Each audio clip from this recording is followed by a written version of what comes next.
Hi, இன்றைக்கி நல்ல ஒரு டேஸ்ட்டான சிக்கன் கிரேவி எப்படி செய்யுதுன்னு பார்த்துடலாம். அதுக்கு எண்ணெயில் 1.5 டீஸ்பூன் அளவு இஞ்சி பூண்டு பேஸ்ட், 3 டீஸ்பூன் அளவு சின்ன வெங்காய பேஸ்ட் ஆட் பண்ணி நல்லா வணங்க விட்டுருவோம்.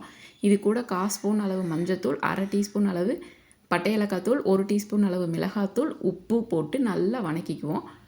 வணக்கினதுக்கப்புறம் ஒரு தக்காளி கட் பண்ணி வச்சுனதை ஆட் பண்ணிவிட்டு மல்லி இலையும் ஆட் பண்ணி நல்லா வணக்கி விட்டுருவோம். வணங்கினதுக்கப்புறம் 1/2 கிலோ அளவு சிக்கன் எடுத்திருக்கேன். நல்லா க்ளீன் பண்ணி அதை ஆட் பண்ணி நல்லா கலந்து விட்டுடலாம்.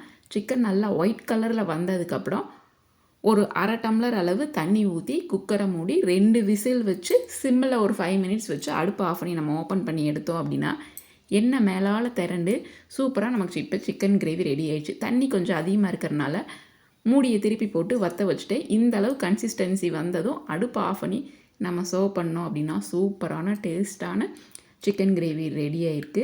இதை சாப்பிட்றதுக்கு அடிதடியாக தான் இருக்கும். நீங்களும் செஞ்சு பாருங்கள். தேங்க்ஸ் ஃபார் வாட்சிங்.